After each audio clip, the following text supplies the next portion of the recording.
que dice, si no lo dice la Biblia, no lo creo, ¿cierto? Esa expresión es muy usual en nosotros los cristianos, en muchos cristianos. Y esta expresión tiene mucho sentido cuando se trata de temas bíblicos, especialmente lo que está desde Génesis hasta Apocalipsis. Tiene mucho sentido. Pero hay muchos elementos, otras cosas que no están en la Biblia, pero tienen mucho que ver con la influencia que han tenido estos eventos para con la iglesia. Por ejemplo, la Reforma Protestante. ¿Qué tanto sabemos nosotros acerca de la Reforma Protestante? Si algún hermano nos llega a preguntar a nosotros, ¿me puedes hablar un poco acerca de Martín Lutero o la Reforma Protestante? Usted le va a decir, si no lo dice la Biblia no lo creo. ¿Verdad que no? Es importante conocer de estos temas. Hay temas que no están en la Biblia y que son ciertos, que no es que creamos en ellos, pero creemos que sí ocurrieron. Ayer fue el 12 de octubre. ¿Saben qué se celebra el 12 de octubre? ¿O qué se conmemora? Muchos dicen que es la resistencia indígena. Yo, en mi época de estudiante, decía que era el Día de la Raza, el Día del Encuentro entre los Mundos, y tiene una serie de definiciones. Pueden levantar, ¿estamos escuchándonos bien? Pueden levantar las manos los que son profesionales. ¿Quiénes tienen estudios universitarios? Si yo les preguntara algo acerca del 12 de octubre, como por ejemplo, ¿en qué fecha Cristóbal Colón llega a tierra? ¿Quién lo podría responder? No se preocupen. Fue en 1492. Pero si yo les preguntara, por ejemplo, ¿cuál es el nombre del marinero que dio el grito tierra aquel 12 de octubre? ¿Quién lo respondería? Ayer yo hacía esas preguntas a través de la radio en una transmisión y la gente huía, se iba, nadie quería responder. Ahora, si yo les pregunto, ¿creen ustedes que eso ocurrió? ¿Ocurrió o no ocurrió? El 12 de octubre de 1492. Sí ocurrió, ¿verdad que sí? Así está escrito en la historia, así lo conocemos. Así como ocurrió el descubrimiento de América, la resistencia indígena, todo lo demás, también ocurrió la Reforma Protestante. Ahora, ¿qué tanto sabemos nosotros de la Reforma? Hoy vamos a conocer de qué se trató la Reforma Protestante, de qué se trata, quién la dirigió, en qué año fue. Esos son temas importantes porque en cualquier momento alguien nos puede preguntar a nosotros y no podemos decir, no está en la Biblia, no lo creo. Eso sería un gravísimo error de un cristiano que tiene que conocer la palabra de Dios y lo que ha estado fuera de ella, pero que ha incidido en la iglesia. Es necesario responder. Entonces, mis amigos,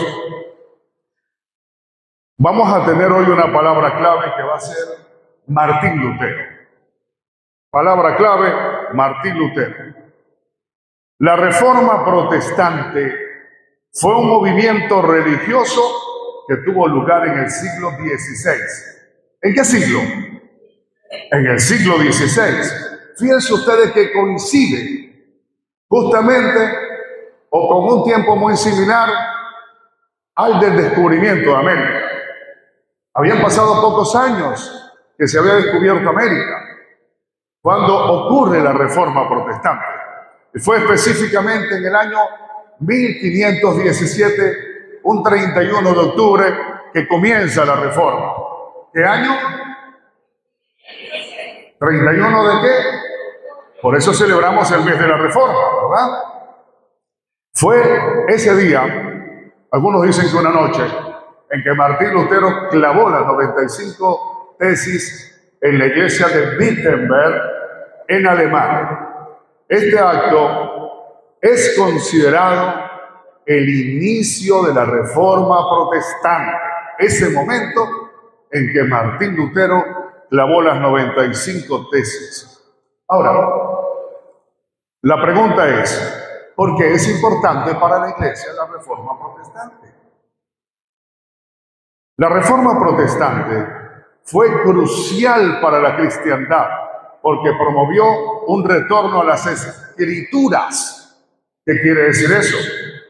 Que no era la Escritura el principal elemento en la Iglesia de aquel entonces, sino que se regían por las bulas papales y otros documentos de algunos concilios que tenía la Iglesia para tomar ciertas decisiones en ella, ¿verdad?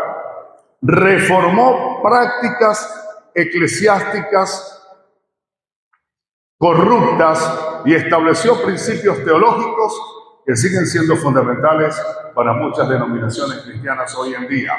Si les preguntara a ustedes cuál era la única iglesia que existía en aquel entonces, ¿qué responderían? La Iglesia Católica. Nosotros no existíamos. Este cristianismo de hoy en día podía considerarse hereje para la Iglesia Católica. No existíamos, por eso es que es importante la Reforma Protestante, que nosotros tenemos que conocer de ella. El cristiano tiene que saber que a partir de la Reforma es que nosotros nacimos. Y el primero que nació de nuevo en ese entonces fue Martín Lutero. Nuestro hermano Martín Lutero, porque fue el primero en arrepentirse en ese entonces, en conocer la verdadera salvación. Tenemos nosotros que conocer a Martín Lutero.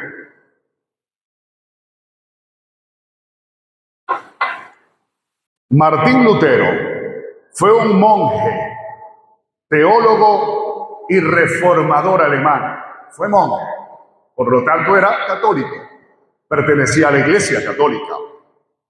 Es conocido principalmente por ser el iniciador de la Reforma Protestante, a pesar de que Martín Lutero era sumamente respetuoso de la Iglesia.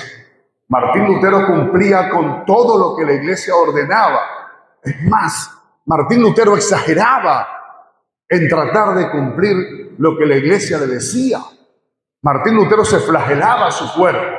Martín Lutero era capaz de salir en época de invierno, cuando había un frío inclemente en Alemania, a leer la Biblia sin ropa. Se castigaba su cuerpo porque él pensaba que de esa manera era que Dios lo podía ver.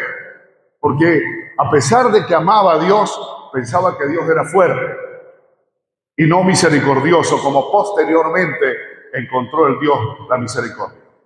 Martín Lutero nació el 10 de noviembre de 1483 en Alemania. Su padre, llamado Hans, quería que Lutero fuera abogado. Y él comenzó a estudiar Derecho, pero a los 6 meses, Lutero encuentra una experiencia muy cercana a la muerte.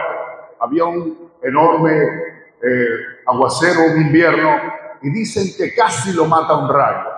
En ese momento, Martín Lutero promete a Dios seguirlo, seguir sus pasos, y se va a un monasterio a estudiar para sacerdote. Yo no sé si usted, pero yo pienso que Dios usó a Martín Lutero para que esta iglesia hoy en día fuese lo que es, para que nosotros verdaderamente pudiéramos ser salvos. Porque yo dudo que las personas en ese entonces hubiesen encontrado la salvación de acuerdo con las prácticas que habían en aquel momento. En la época de Lutero, para llevarlos a un contexto, hermanos, el mundo estaba rodeado de enfermedades. Imaginemos que hay mucha muerte, muchas enfermedades, y la gente está asustada porque cree que al morirse, a lo mejor por sus pecados, se va a ir al infierno, porque eso era lo que predicaba la iglesia. La única iglesia, repito, que existía era la católica, la cual prometía el paraíso. Imagínense ustedes tremenda estrategia que tenía la iglesia para que la gente hiciera, cumpliera lo que ella establecía. Promesa que le había constituido en la institución más poderosa de la tierra. No había una institución religiosa, incluso política o económica, que fuese más poderosa que la Iglesia Católica Romana de aquel entonces. Era rica como nadie, más poderosa que la realeza. Tenía más dinero que los príncipes de esa época. Era más poderosa que la realeza. Pero también era corrupta. Era tiránica la iglesia. La iglesia, al fin y al cabo, era un gran imperio. Era un gran poder. Imagínese usted lo que tenía que hacer Martín Lutero para enfrentarse a ese gran poder. Era un hombre que su única arma que tenía era la palabra de Dios. Lo único que tenía. Pero la iglesia tenía todo el poder. Ese poder residía en el gran consuelo que la iglesia le prometía a las personas de aquel entonces. Les hacía creer que sus enfermedades y la muerte que había era producto de sus pecados. Así, la iglesia ejercía todo el control sobre la vida en la tierra como en el cielo de las personas. Con la peste ocurrida en el año 1505, nadie sabía cómo ocurría, ni cómo se transmitía la peste o cómo se contagiaba, sino que se creía que era una especie de castigo de Dios por los pecados de la gente. ¿Me están escuchando bien? ¿Me estoy dando a entender? Era algo bien difícil para aquel momento. No había otro tipo de enseñanzas. La iglesia no pedía ayuda. La iglesia imponía, tenía el derecho a cobrar el diezmo, el cual no era voluntario, sino era como un tipo de impuesto que le imponía a las personas y que era obligatorio si no quería la persona ir a un juicio. No es que como hoy en día, que si usted quiere pagarlo, lo paga, que si le sale del corazón. No, papá. Tenía alguien que te fiscalizaba, que te seguía los pasos, que te sacaba la cuenta. Esto es si no vas preso. Además, todos pagaban porque desde niños se les había inculcado que si no pagaban, su alma correría peligro. Imagínese usted, o paga o se va para el infierno. Eso era lo que se creía. En ese contexto vivían los seres humanos para la época del descubrimiento de América, o un poco antes, un poco después, para esa época, para la época de la Reforma Protestante, en todo caso.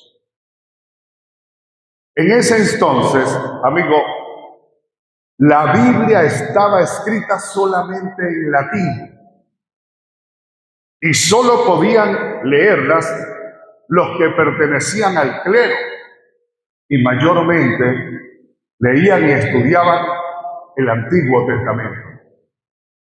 Imagínense ustedes, ¿alguien ha escuchado la Eucaristía del Papa? ¿Qué dice el Papa cuando habla? ¿Quién le entiende al Papa? En ese idioma se hablaba en aquel entonces. Había que saber latín, había que estudiar, por lo tanto eran los clérigos los únicos que podían medio entender la Biblia. Ahora, imagínense ustedes que nosotros tuviéramos solamente el Antiguo Testamento nada más.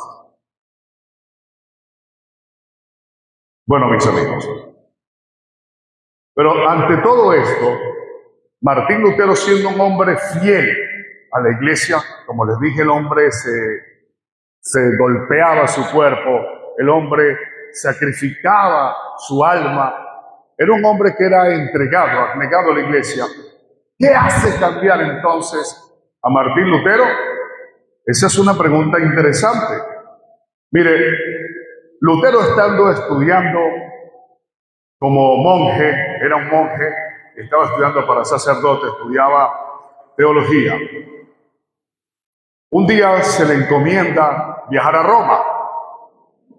Muchos escritores opinan que ese día Martín Lutero vio la luz en la oscuridad. Ese día Lutero recibe el llamado de Dios porque lo envía a Roma. Le encomiendan ir a Roma. Roma era, para hacer una comparación, como lo que era el antiguo templo de Jerusalén para la época de Jesús. El antiguo templo de Jerusalén tenía el control de la gente, llevaba todo lo que era la economía, control de los diezmos, control de las ofrendas, y Jesús estaba en contra de eso. ¿Recuerdan? ¿Recuerdan que Jesús estaba en contra de todos los actos que se hacían en el templo? ¿Sí o no, hermano? ¿Lo recuerdan? ¿Lo han leído? Bueno, Roma era la referencia, pero ya no de Jerusalén, sino ya del Imperio Romano, que por muchos años ya el cristianismo había dejado de ser hebreo para convertirse en romano, en griego. Bueno, les puedo decir que Martín Lutero, cuando llega a la ciudad de Roma, él se imagina una Roma llena de espiritualidad, una Roma llena de la palabra del Espíritu Santo de Dios. Se encontró con todo lo contrario. Cuando Martín Lutero está llegando a Roma, algunos escritores dicen que él vio un panorama totalmente oscuro. No era esa la ciudad que él había imaginado mientras había estudiado los años de teología, todos los años anteriores. ¿Qué es esto? Diría, ¿es esto lo que yo he creído? Esto no puede ser. Se encuentra con muchos desórdenes. En Roma, en el siglo XVI, era prácticamente un estado. Como les dije, poseía muchas fortunas. Cuando él ve todos esos edificios, es el contraste de la pobreza. Él veía en los demás pueblos. Roma lo tenía todo. Tenía lo mismo que podía tener un príncipe. El papado ostentaba hasta poder militar. ¿Sabían ustedes que Roma en ese momento tenía un ejército papal? Un ejército que defendía a Roma, que defendía a la iglesia, y era controlado por el Papa. Los que llegaban a las altas esferas, él observó, eran personas poderosas. Roma era un lugar espiritual lleno de gente muy poco espiritual. Muy poco espiritual. Habían muchos excesos. Había prostitución en Roma. Era una ciudad pervertida por todo tipo de pecado. Eso contrastó con las ideas que tenía Martín Lutero. Sin embargo, él fue obediente, llega a Roma, hace la diligencia que había sido encomendado, y en una oportunidad él va a un lugar donde las personas tenían que subir escalones para tocar alguna reliquia, porque así se suponía, se llenaban de espiritualidad. Era un sacrificio que hacían para la salvación de alguien o para pedir por alguien. Se dice que cada escalón que la persona subía tenía que rezar un Padre Nuestro. Cada escalón un Padre Nuestro, hasta que llegaba arriba y tocaba una reliquia. ¿Saben ustedes lo que es una reliquia? ¿Sí que es una reliquia? Es cualquier objeto, cualquier cosa que haya tenido o haya guardado relación con Jesucristo. Eso es una reliquia para la Iglesia Católica en aquel entonces. Que si la ropa, que si el cuerpo de algunos de los apóstoles tenían el cráneo de San Pablo, como le llaman, del apóstol Pablo, lo tenían. Y para ellos poderlo mirar, tenían que pagar. Todo era pago. La iglesia eran más monetaria que espiritual. Todo lo cobraba. Y eso fue lo que encontró Martín Lutero en aquel entonces que va a Roma. ¿Me están entendiendo? ¿De qué estamos hablando? De la Reforma Protestante. Si es interesante conocer este tema, vamos a seguir entonces revisando. Amigos, en esa época, una de las prácticas más comunes era la venta de las indulgencias. ¿Han escuchado, saben ustedes qué es una indulgencia? Eran unos documentos, así como un certificado cuando a una persona le van a dar un reconocimiento, que los imprimían, porque ya la imprenta había sido inventada unos años antes por Gutenberg. Y el Papa aprovechaba de imprimir esas indulgencias para ser vendidas. Ok, pero este documento supuestamente reducía el tiempo que un alma pasaría en el purgatorio. Eso se le explicaba a la gente, que si compraba la indulgencia, aquella persona que a pesar de haber tenido la extrema unción antes de morir, ella todavía le quedaban pecados y tenía que estar en un lugar allí, esperando un tiempo para luego pasar al paraíso. Y para que esa persona saliera de allí, necesitaba una indulgencia. Paga. Y esa indulgencia, el que mejor pagara, si sonaba, dice que usaban unos frascos de vidrio, y el que dejara sonar la moneda más fuerte, así mismo salía el alma. Eso es las predicaciones que se enseñaban, las prácticas que se estaban viviendo en aquel entonces. Esta práctica que ustedes acaban de escuchar, y que son muchas otras cosas que se pueden decir de ella, fue vista como una forma de explotación económica y sobre todo una distorsión de la doctrina del perdón. En la Edad Media, la creencia en el purgatorio y la necesidad de purificación después de la muerte era común. Por lo tanto, la venta de las indulgencias se convirtió en una fuente significativa de ingresos para la Iglesia, especialmente para la construcción de una famosa basílica, la Basílica de San Pedro, que era una de las arquitecturas más importantes de esa época y del mundo, pasó a serlo posteriormente. Estos abusos, entre otros factores, llevaron a un creciente clamor por la reforma que culminó en la Reforma Protestante. Los reformadores como Martín Lutero, ¿qué buscaban? Buscaban corregir estos abusos y devolver a la Iglesia una base más bíblica y espiritual. Aunque comenzó con un intento de reforma interna, eventualmente llevó a la formación de nuevas denominaciones, nuevas iglesias, como la luterana, la calvinista, la anabaptista y la anglicana. Ellos no esperaban dividir a la iglesia. Ellos, muy respetuosos, Martín Lutero en todo caso, las 95 tesis las expuso de manera muy respetuosa. Hacía preguntas muy suaves. Él sabía el riesgo que cometía. Imagínense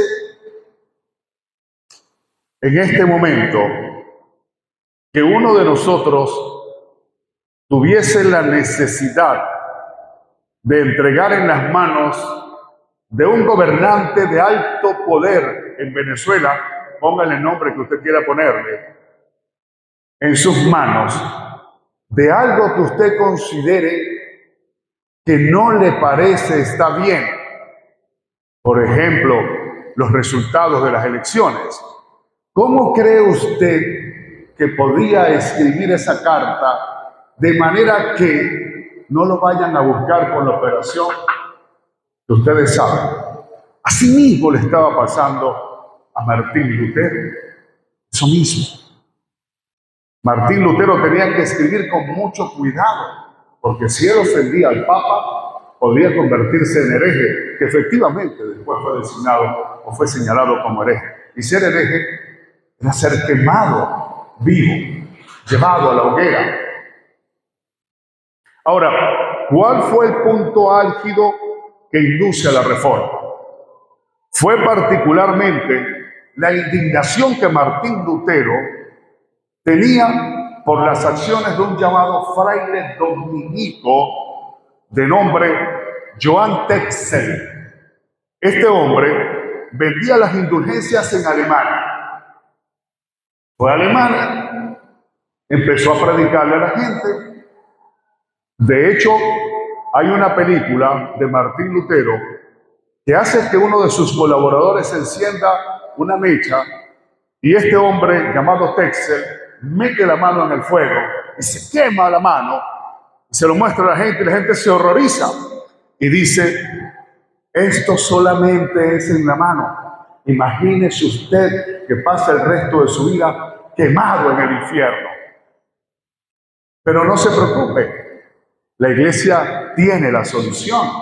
Usted no necesita más nada sino comprar una indulgencia y usted será liberado de cualquier pecado y no pasará por esto de quemarse. Imagínense ustedes, le mostraba el infierno a través de carteles. No utilizaba ninguna red social porque no había. Le mostraba carteles de gente horrorizada en el infierno, quemándose, y la gente se asustaba y veía todo aquello y decía: no, yo la compro. Y todo el mundo empezó a sacar dinero para comprar las indulgencias. Amigos, en ese momento es que Martín Lutero, habiendo ya estudiado buena parte del Nuevo Testamento, cuando él consigue en ese Nuevo Testamento una cantidad de doctrinas que son contrarias a lo que él está viendo, es cuando él clava. ¿Cuántas tesis clavó? 95 tesis. ¿En cuál iglesia? En la iglesia de Wittenberg, o Wittenberg como le dicen otros. ¿Dónde? En Alemania. El tema central de esta discusión de la Reforma fue la justificación. ¿Por qué? Por la fe. La justificación por la fe, es decir, la salvación, el perdón por la fe, así como usted y yo hemos sido perdonados por Cristo. ¿O usted ha hecho algo usted para ser perdonado? No, ¿verdad? Si no lo dice la Biblia, pues no lo creo, ¿verdad? Yo me justifico por la fe, porque la Biblia lo dice. No puedo hacer nada para ser salvo, porque por gracia soy salvo por medio de la fe y no por obras. ¿Para qué? Para que nadie se gloríe. Entonces, mis amigos, Martín Lutero y otros reformadores argumentaron que la justificación se obtiene únicamente por la fe en Jesucristo y no por obras o por méritos humanos. No podemos hacer nada para salvarnos. Los reformadores pudieron haber dicho: tenga fe y no vaya a misa. Los contrarios a los reformadores, quiero decir, los de la contrarreforma, los clérigos, le pudieron haber dicho a ellos: tenga fe y no vaya a misa, porque esa es otra expresión que nosotros hemos escuchado bastante. ¿Quién dijo esta expresión alguna vez en su vida, los que están acá? Tenga fe y no vaya a misa. Mucha gente lo ha dicho, seguramente los que estamos acá no lo, pero sí lo han escuchado, ¿verdad? Tenga fe y no vaya a misa. Eso queriendo decir que la fe no lo salva, sino hace las obras de la iglesia. Eso era lo que le decían, o le podían haber dicho, los contrarreformadores a Martín Lutero. Lutero, por su parte, pudo haberles dicho lo que inicialmente dijimos nosotros: bueno, si no lo dice la Biblia, no lo creo. Ahora, ¿qué fue lo que inspiró a Lutero a refutar estas prácticas antibíblicas? Fue su arma. ¿Cuál es el arma de Lutero? ¿Cuál es su arma? La palabra de Dios. El arma que tenía Lutero era la palabra de Dios. Martín Lutero fue profundamente inspirado por la carta a los Romanos en su capítulo 1, versículo 17. Hubo otras cartas que lo inspiraron, busquen en sus Biblias, Romanos 1, 17. Por allí se inspiró Martín Lutero. Nuevo Testamento, Romanos 1, 17. ¿Cómo dice? ¿Quién lo lee? Ok. Romanos 1:17 dice: porque en el Evangelio la justicia de Dios se revela por fe y para fe, como está escrito, mas el justo por la fe vivirá. ¿Cómo dice? Mas el justo por la fe vivirá, y no por obra, ¿verdad? Porque el que tenga más posibilidades económicas se va a gloriar, va a hacer más cosas que los que no tienen. Y eso no puede ser justicia.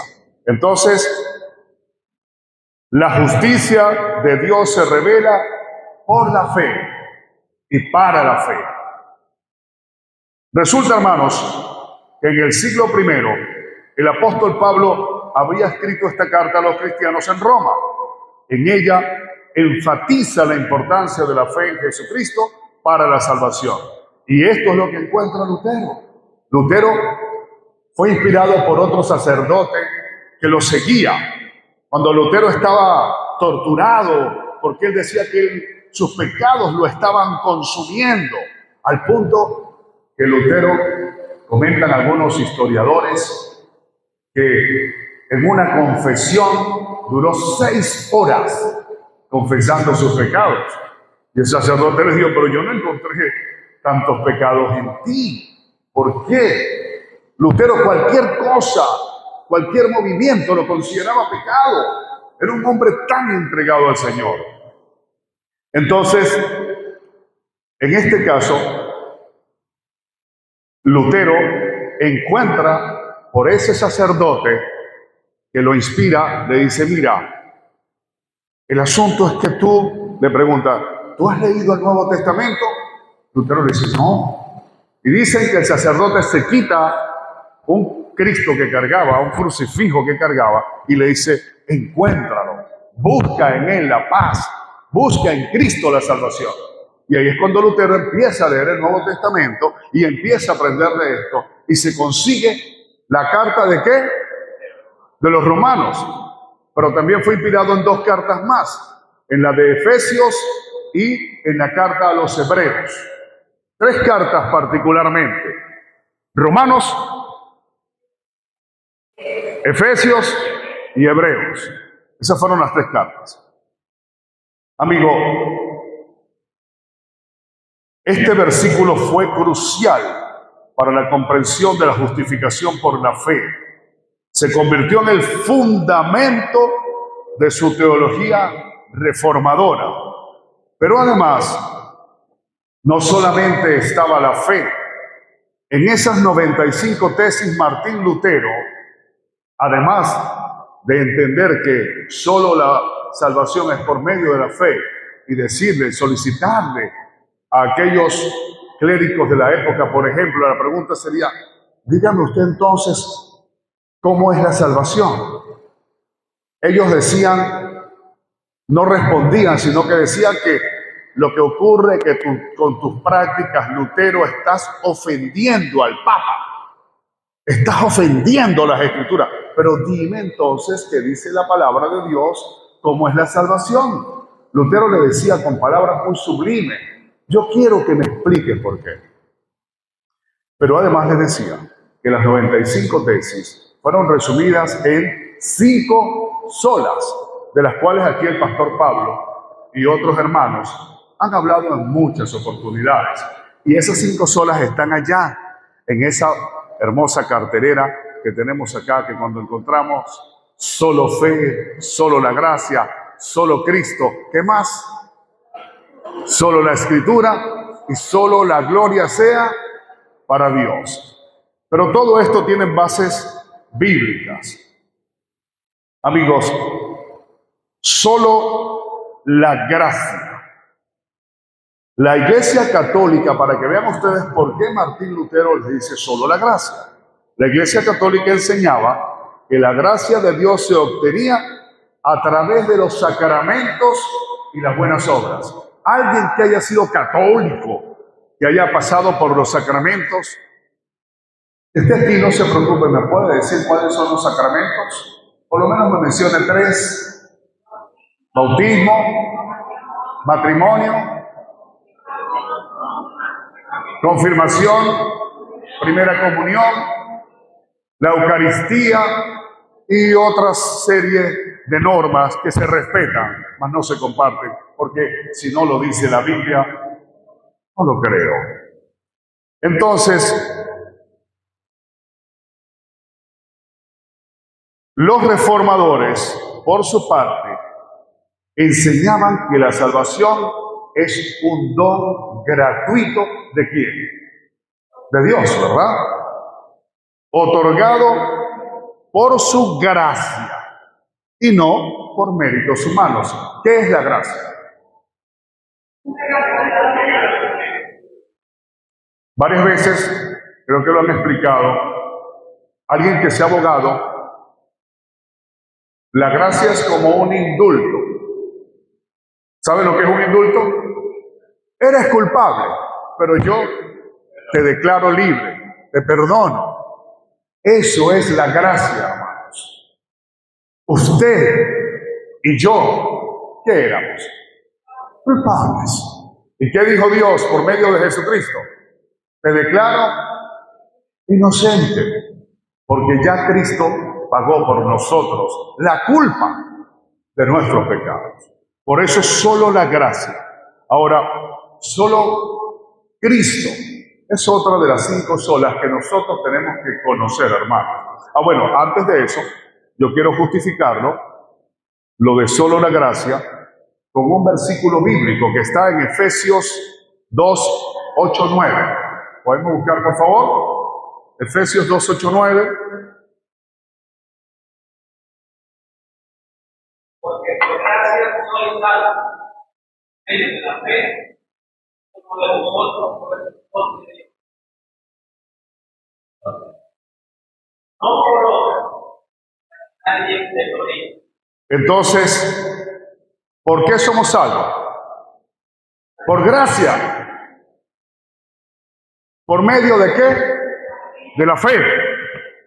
Y esto no de vosotros, pues es un don de Dios, no por obras para que nadie se gloríe. Hermanos, con todo respeto y cariño, en las iglesias, con buena fe, yo sé que se hace con buena fe, se le habla mucho a los hermanos de que tenemos que cumplir con los mandamientos, con los 613 normas, mandamientos, estatutos. ¿Recuerdan? El hermano preguntaba una vez, hace como 3 domingos atrás, que cuántas leyes, estatutos, preceptos tenía la Biblia y nadie respondió. Yo dije casi 700 y él me aclaró ese día. 613 normas, mandamientos, estatutos que fueron escritos tanto por la propia mano del Señor como por Moisés. Moisés escribió, además de los 10 mandamientos, todos los estatutos que están allí. Nosotros, nadie está demostrado que puede cumplirlos. Entonces no creo yo, humildemente, que se le tiene que exigir o enseñar a la iglesia que tiene que cumplir esos estatutos, porque si no está corriendo peligro, ¿qué? Su salvación. No puede ser, porque su salvación no es por obras, eso es obra, sino ¿para qué? Para que nadie se gloríe, porque el que más pueda hacer o más pueda cumplir, se va a gloriar, va a estar arriba, y los que no puedan cumplir, van a estar abajo. Entonces, yo pienso humildemente que esa parte, así como Lutero decía de forma sutil, tenemos que empezar a cambiarla. Si les pregunto a ustedes, si nosotros tuviéramos solamente el Antiguo Testamento, ¿creen que nos salvaríamos? ¿Nos salvaríamos? No, ¿verdad? Pero si por el contrario, nosotros nunca hubiésemos conocido el Antiguo Testamento, pero tuviéramos el Nuevo Testamento, aquel librito chiquito que nos metíamos en el bolsillo y este que está acá después de Malaquías, ¿ustedes creen que nos salvaríamos? Sí, ¿verdad? Solamente conociendo el Nuevo Testamento, porque allí está la salvación por medio de Jesucristo, que es la gracia de Dios inmerecida para con todos los seres humanos, encontramos el regalo más preciado y más grande de todos, que Dios nos puede dar más que cualquier fortuna, que es la salvación. Así es así. Solo la gracia. Ahora, solo Cristo. Fíjense ustedes lo que enseñaba la Iglesia Católica. Enseñaba que los santos y la Virgen podían interceder por los creyentes. Ellos eran intercesores. Mientras que los reformadores afirmaban que Cristo es el único mediador entre Dios y los hombres. En la primera carta a Timoteo, capítulo 2, versículo 5, búsquenlo, allí aparece esa explicación. ¿Por qué Martín Lutero se basaba en esa carta? A Timoteo, ¿qué dice? Lo hemos leído muchas veces. Primera carta a Timoteo, capítulo 2, versículo 5.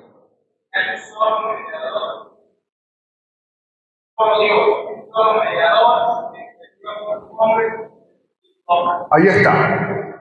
Un solo mediador. Es decir, que no hay dos. Y si no hay dos más, nadie puede ser mediador. El único mediador entre Dios y los hombres es ¿quién? Jesucristo. Ahí está la explicación. Solo a Dios la gloria. Como un último punto, la Iglesia Católica daba gran importancia a la veneración de los santos y la Virgen María. Le daba mucha importancia. La gloria a tal santo, eso, el milagro lo hizo tal santo, eso se respeta. Pero cuando nosotros conocemos la verdad, cuando conocemos la palabra de Dios, porque si está en la Biblia, lo creo, ¿verdad? Lo acepto. Si no está en ella, no lo creo. Entonces, los reformadores enseñaban que toda la gloria y honor deben ser dados solo a Dios. Primera carta a los Corintios 10:31. Carta a los Corintios, primera, capítulo 10, versículo 31. ¿Quién lo tiene?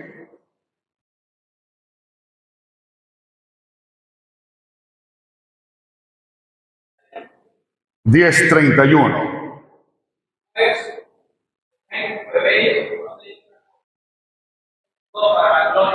¿Para quién? ¿Para la gloria de quién? Lo que usted haga en el taller, en la casa, si come, si bebe, lo que usted haga, ¿para quién lo va a hacer? ¿Para la gloria de quién? A Dios. Y no para ningún otro nombre. Estos principios, hermanos, formaron la base teológica de la Reforma y marcaron una diferencia significativa con las enseñanzas de la Iglesia Católica de la época. Principios que solo buscaban devolver a la Iglesia a una forma de cristianismo más bíblica y menos centrada en tradiciones humanas. Ustedes han escuchado de las tradiciones, ¿verdad? La celebración de los santos, porque son tradiciones de los pueblos, porque hay que hacer promesas, todas esas cosas eran tradiciones de los pueblos y que la Iglesia las aceptaba para estar bien con la gente y sacarle el dinero. Era puro interés económico. Les dije que era la única iglesia que existía en aquel entonces. ¿Cuál? La católica. ¿Alguien sabía eso? Hermano, ¿lo sabía? Díganme la verdad. ¿O alguien no lo sabía? ¿Quién no lo sabía? Levanten la mano quien no lo sabía. ¿Los demás lo sabían entonces? Ustedes han escuchado, hermanos, que muchos católicos que nos dicen los hermanos separados, y con todo respeto, ellos nos dicen, pero ¿saben ustedes de dónde vienen ustedes? Ustedes vienen de la Iglesia Católica. ¿Cuál fue la primera iglesia, pues? ¿O no han escuchado eso? Porque no hemos estudiado todos los procesos por los cuales ha pasado la iglesia desde que se constituyó en Jerusalén. No hemos estudiado eso, hermano, muy poco. Los que están estudiando ahorita para discipulados, ¿verdad? En el CCTP y líderes. Si les ha dado tiempo, a lo mejor han descubierto todos los procesos por los cuales la iglesia tuvo que pasar. Amigos, los clérigos refutaban las enseñanzas de Lutero, solo decían que ofendía al Papa y a la iglesia y que sus prácticas eran heréticas, lo cual era condenado con la muerte en hoguera, de la que no entiendo por qué, pero siempre escapó Martín Lutero. Yo creo que estaba guiado por el Señor. Ese hombre se enfrentó a los momentos más difíciles. Tenía en su poder de permitir que esta iglesia estuviera hoy acá o de que no estuviera ahí. Estaba frente a aquellos clérigos del entonces en una llamada dieta papal donde tenía que retractarse. Di solo me retracto. Martín Lutero pidió tiempo. Al día siguiente dijo que no, que aceptaba que los escritos eran de él, pero que no podía retractarse porque esa era justicia de Dios, que le demostraran con la palabra de Dios en todo caso que no era así lo que él decía. Y de esa forma él podía retractarse. Como no se pudo demostrar, Lutero tuvo que escapar, pero allí continuó la reforma protestante. ¿Tengo tiempo todavía?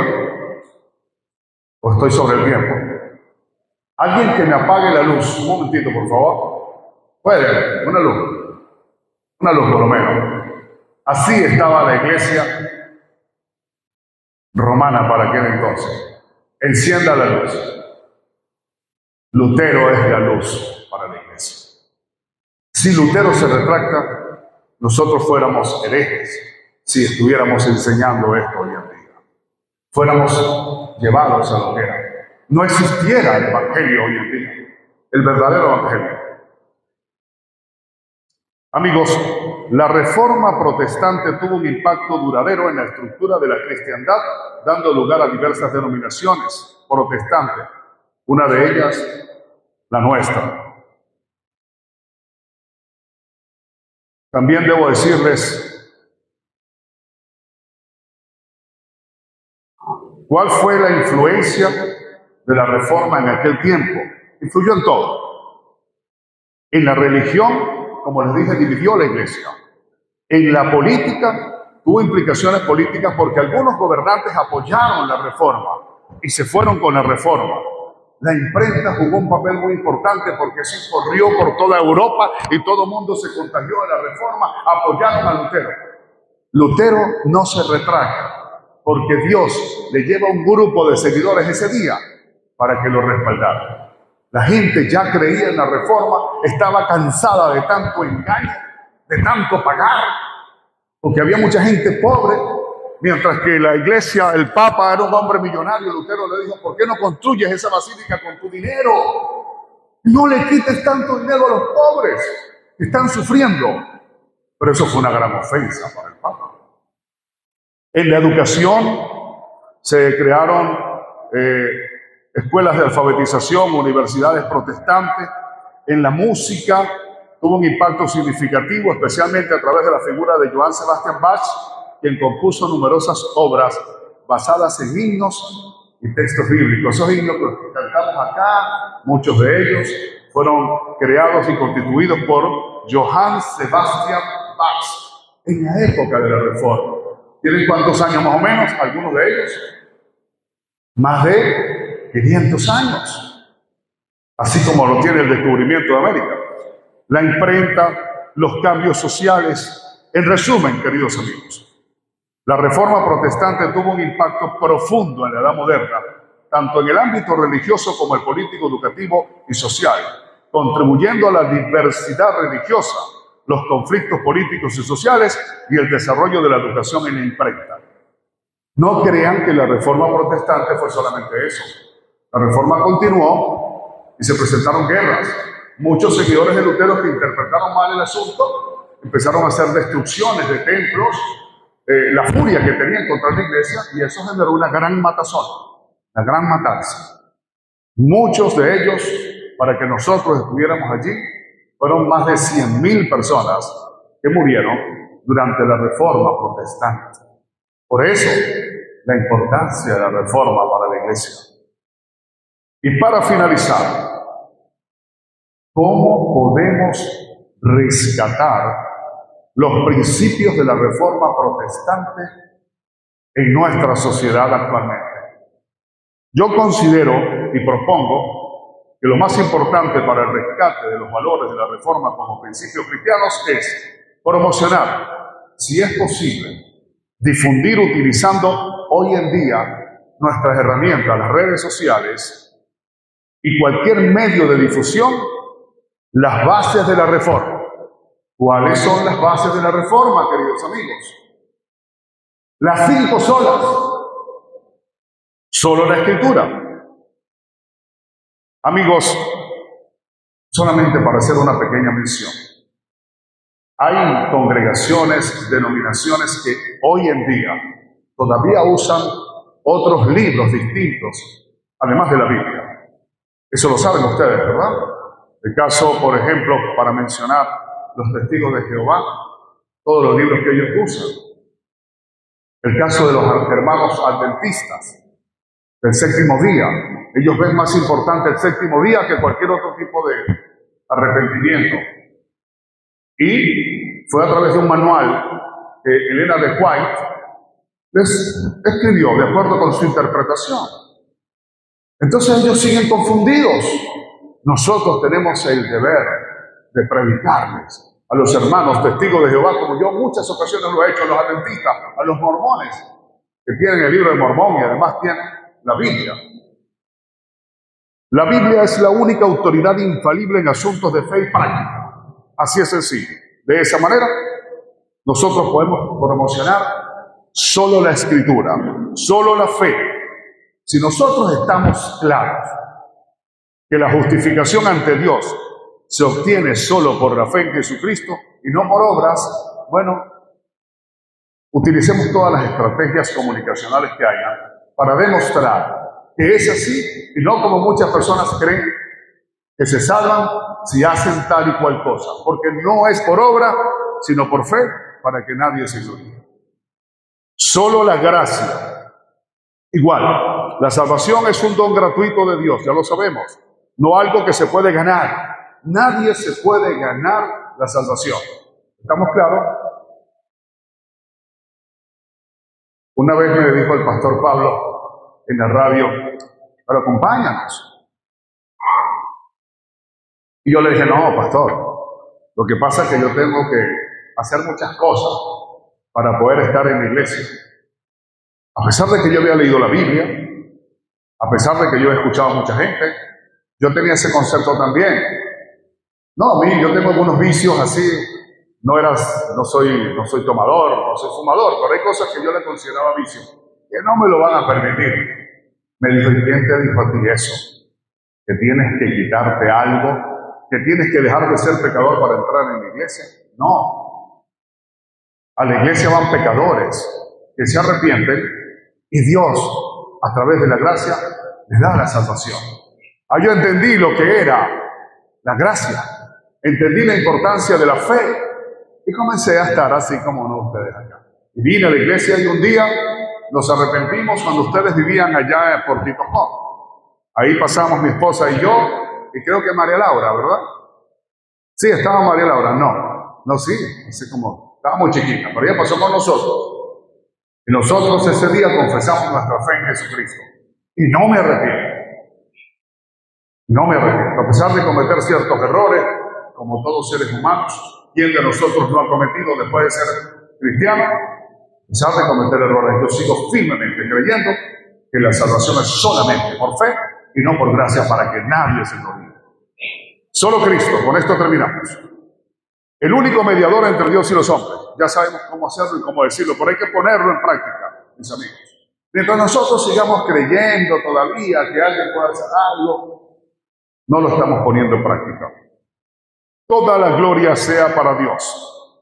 Todo el honor debe ser dado a Dios. Vivir de manera que todas nuestras acciones y logros reflejen y den la gloria de Dios. Mientras nosotros tengamos actos impuros, actos que son sospechosos, estamos dando un mal testimonio ante los demás, no estamos dando la gloria a Dios. Estamos actuando como actúan los demás hombres en el mundo. Estamos dando la gloria al mundo y no la gloria a Dios. Tenemos que hacer un esfuerzo por cambiar. Mire, si algo yo luché fue por mi manera de hablar, cuando quise ser locutor. En mi casa se hablaban muchas jergas. En mi casa se decía algo otro, se decían muchas palabras mal dichas. Y yo las tenía. Y yo luché contra eso para poder ser locutor y no decir palabras que no eran correctas. Y empecé a leer demasiado. Así creo que nosotros también, los cristianos, debemos poner en práctica, debemos esforzarnos por quitarnos hábitos que nos están haciendo quedar mal delante de las demás personas. ¿Y cómo hablarle a los demás si yo no soy el mejor ejemplo? ¿Estamos o no estamos claros? Hermano, rescatar estos valores implica no solo entender su significado histórico y teológico, de lo cual hemos hablado, sino también aplicarlos de manera práctica en nuestras vidas y comunidades hoy en día. Que Dios nos guíe, que Dios nos ayude en esta práctica de aprender el ejemplo que Martín Lutero nos dejó con sus bases de la doctrina de la salvación solo por fe, solo la gracia, solo Cristo, solo la gloria sea para Dios y demás principios. Porque si está en la Biblia, lo creo. Y si no está en ella, no lo creo. Buenos días, hermanos.